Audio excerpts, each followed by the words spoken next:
നിങ്ങളുടെ ഇഷ്ട പരമ്പരകൾ എക്സ്ക്ലൂസീവായി സൺ നെക്സ്റ്റ് ആപ്പിലൂടെ തികച്ചും ഫ്രീ ആയി ഇപ്പോഴേ ആപ്പ് ഡൗൺലോഡ് ചെയ്യൂ. ഞാൻ ആ കോൾ ചെയ്തില്ലായിരുന്നെങ്കിൽ അച്ഛനൊരു കള്ളക്കേസ് എടുത്തു എന്ന് കോടതി പറയില്ലായിരുന്നു. തന്നെ രക്ഷിക്കണമെന്ന് എനിക്ക് തോന്നിയതിന്റെ ഫലം ഇതെല്ലാം. മഞ്ജുകാരനാണ് ആ ഹോട്ടലിലേക്ക് എത്തിയതെന്ന് മാധവൻ സാർ എന്നോട് പറഞ്ഞിട്ടുണ്ടായിരുന്നു. മഞ്ജു അദ്ദേഹത്തെ വിളിച്ചിരുന്നില്ലെങ്കിൽ നന്നായെന്ന് ഞാനും പലവട്ടം ചിന്തിച്ചിട്ടുണ്ട്. അപ്പോ സഞ്ജയ് ഹരിതയുടെ ജീവിതം നശിപ്പിക്കില്ലേ? ഞാൻ ഇനി പറയാൻ പോകുന്നത് മഞ്ജു ക്ഷമയോടൊന്ന് കേൾക്കണം. സഞ്ജയ് എന്നെ ഒരു തരത്തിലും ഉപദ്രവിച്ചിട്ടില്ല. അയാൾക്കെതിരെയുള്ള കേസ് ശരിക്കും കള്ളക്കേസാ.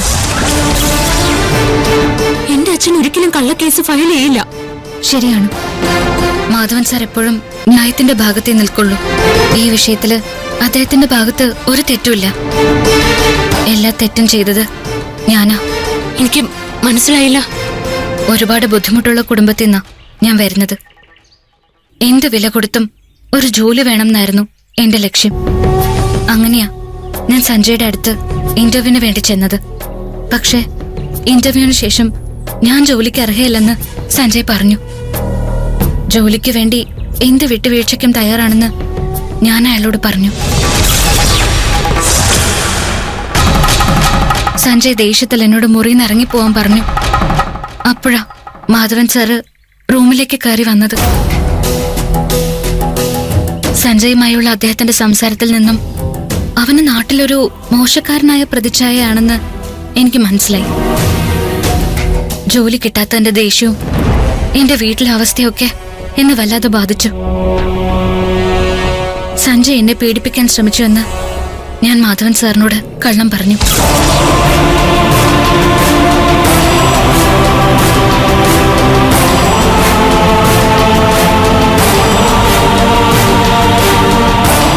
മാധവൻ സാർ എന്നെ സ്വന്തം മകളുടെ സ്ഥാനത്ത് കണ്ട് എന്റെ പേരും മേൽവിലാസവും ബാക്കി വിവരങ്ങളും പുറത്തു വരാത്ത രീതിയിൽ കേസ് രജിസ്റ്റർ ചെയ്തു. പരാതി കൊടുത്തത് ആരാണെന്ന് ഗോപാൽജി ഒരിക്കലും അറിയില്ലെന്ന് മാധവൻ സാർ ഉറപ്പു തന്നു. പക്ഷെ എന്റെ ഉദ്ദേശം എന്താണെന്ന് മാധവൻ സാറിന് അറിയില്ലായിരുന്നു. കേസ് രജിസ്റ്റർ ചെയ്തതിനു ശേഷം ഞാൻ ഗോപാൽജിയെ പോയി കണ്ടിരുന്നു. കാശ് തരാമെങ്കിൽ കേസ് പിൻവലിക്കാമെന്ന് ഞാൻ അദ്ദേഹത്തോട് പറഞ്ഞു. പക്ഷെ അദ്ദേഹത്തിന് സമ്മതിച്ചില്ല. കേസ് കോടതിയിൽ എത്തിക്കഴിഞ്ഞാൽ തെറ്റ് എന്റെ ഭാഗത്താണെന്ന് അവർക്ക് തെളിയിക്കാൻ സാധിക്കുമെന്ന് ഗോപാൽജി ഉറച്ചു വിശ്വസിച്ചു. ഞാനുമായിട്ട് ഒരു തരത്തിലും ഒത്തുതീർപ്പിന് തയ്യാറല്ലെന്ന് ഗോപാൽജി വ്യക്തമായിട്ട് പറഞ്ഞു. ഗോപാൽജിയുടെ ആത്മവിശ്വാസം കണ്ടപ്പോ എനിക്ക് പേടി തോന്നി. അദ്ദേഹത്തിന്റെ മകനെതിരെ ഒരു കള്ളക്കേസ് ചാർജ് ചെയ്ത് കഴിഞ്ഞാൽ ഈ നാട്ടിൽ ജീവിക്കാൻ പറ്റില്ലെന്ന് എനിക്ക് മനസ്സിലായി. എല്ലാ സത്യങ്ങളും മാധവൻ സാറിനോട് തുറന്നു പറയാൻ വേണ്ടിയാ ഞാൻ നിങ്ങളുടെ വീട്ടിലേക്ക് വന്നത്. പക്ഷെ അവിടെ എത്തിയപ്പോഴാ അദ്ദേഹം മരിച്ചു എന്ന വിവരം ഞാൻ അറിയുന്നത്. വേറെ ആരോടും ഒന്നും പറയാനില്ലാത്തോണ്ട് ഞാൻ സഞ്ജയ്ക്കെതിരെ സാക്ഷി പറയാൻ വേണ്ടി കോടതി പോയില്ല. ഞാൻ ചെയ്തത് എത്ര വലിയ തെറ്റാണെന്ന് എനിക്ക് നന്നായിട്ട് അറിയാം. ഞാൻ കാരണം മാധവൻ സാറിന് മാത്രമല്ല സഞ്ജയ്ക്കും ഗോപാൽജിക്കും ചീത്തപ്പേരുണ്ടായി. അപ്പോഴത്തെ ദേഷ്യത്തിൽ ഞാൻ ചെയ്തൊരു പ്രവൃത്തി സഞ്ജയുടെ ഭാവിയെ തന്നെ ബാധിക്കുന്ന ഞാൻ ചിന്തിച്ചില്ല. ഈ കാര്യങ്ങളെല്ലാം ഏത് കോടതിയിൽ വന്ന് പറയാനും ഞാൻ തയ്യാറാ. നിയമം തരുന്ന എന്ത് ശിക്ഷയും ഞാൻ ഏറ്റുവാങ്ങും. എന്ത് വേണമെന്ന് മഞ്ജുവിനെ തീരുമാനിക്കാം. ഹരിതയോട് ക്ഷമിക്കാനുള്ള അവകാശം എന്റെ അച്ഛനാ ഉള്ളത്. പക്ഷേ അദ്ദേഹം ഇപ്പൊ ജീവനോടെ ഇല്ല. ഉണ്ടായിരുന്നെങ്കിൽ ഒരുപക്ഷെ അച്ഛൻ നിന്നോട് ക്ഷമിച്ചേനെ. കാരണം അദ്ദേഹത്തിന് അത്രയും നല്ലൊരു മനസ്സുണ്ടായിരുന്നു. ഞാൻ എന്തായാലും അതിന്റെ പുറകെ പോകാൻ ഉദ്ദേശിക്കുന്നില്ല. ഇനിയെങ്കിലും സഹായിക്കുന്ന ആളുകളെ ഉപദ്രവിക്കാതൊന്ന് ജീവിക്കാൻ ശ്രമിക്കണം. ഹരിതയെ പോലുള്ളവരുള്ളതുകൊണ്ടാ ആളുകൾ പരസ്പരം സഹായിക്കാൻ പേടിക്കുന്നത്.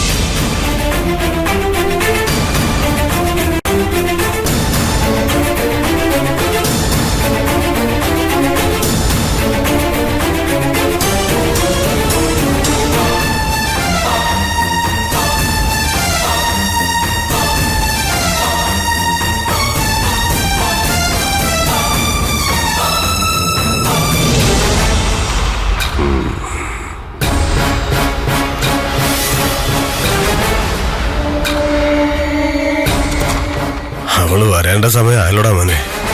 വരും ഡാഡി, ഒന്ന് ക്ഷമിക്കേ.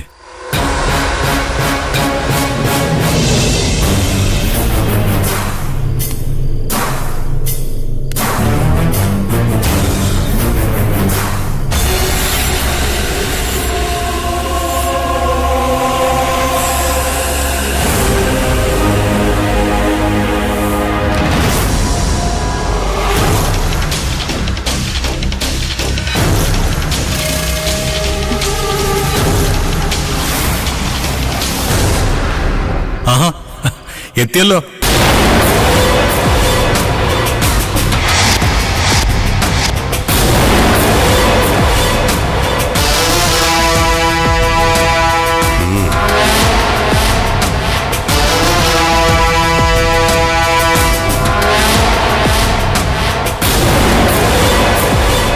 വാമോളെ, വന്നിരിക്കേ. നീ ഇത്രയൊക്കെ ഒപ്പിച്ചിട്ട് നിന്റെ അടുത്ത് വന്നിരിക്കാൻ അവക്ക് വട്ടൊന്നുമില്ലല്ലോ.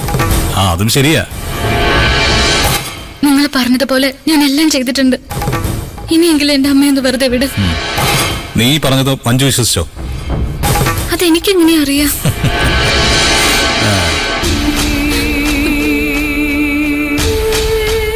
സർ, എനിക്ക് എന്റെ അമ്മയെ കാണണം. ഇവള് പറഞ്ഞ ശരിയാടാ മോനെ. ഇവക്ക് കാര്യങ്ങൾ പറയാനല്ലേ പറ്റൂ.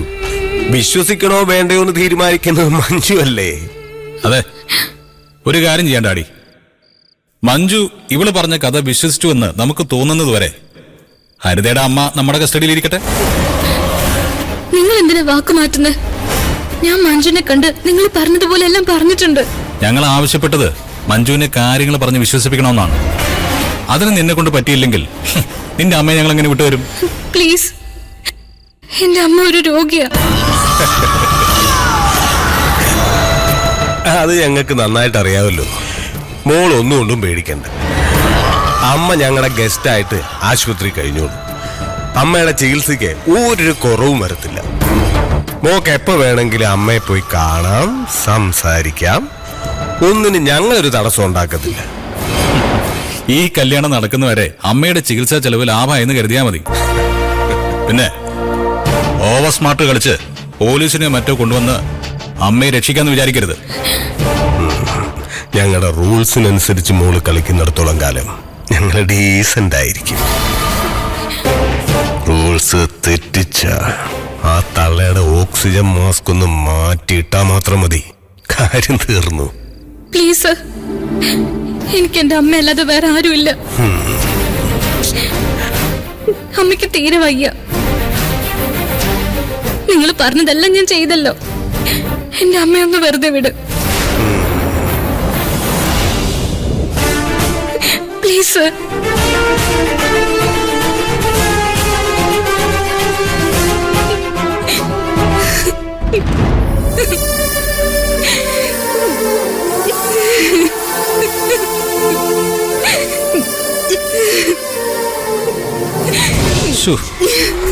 സെന്റിയാക്കി കളഞ്ഞല്ലോ ഡാഡി. സത്യം, കണ്ണു നിറഞ്ഞു പോയി. എന്നിട്ട് ഇവളുമാര് പറയും നമുക്ക് കണ്ണിച്ചോരയില്ല, നമ്മൾ ക്രൂരന്മാരാന്നൊക്കെ. സത്യം ദൈവത്തിന് മാത്രമല്ലേ അറിയൂ.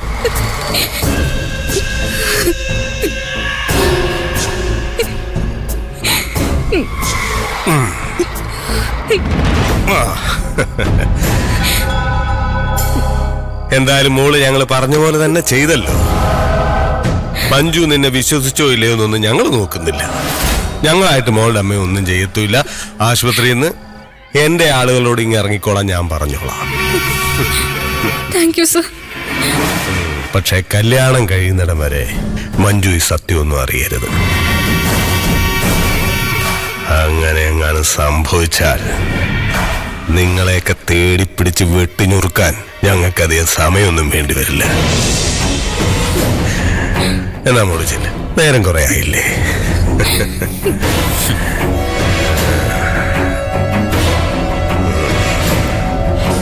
കൊച്ചു പേടിച്ചു പോയല്ലോ ഡാഡി. പേടിച്ചാൽ അവക്ക് കൊള്ളാം.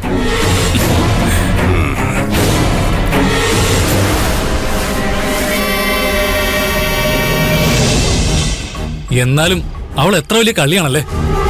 ജോലി തരാത്തതിന് ഒരാൾക്കെതിരെ ഇങ്ങനൊരു പരാതി ആരെങ്കിലും കൊടുക്കോ?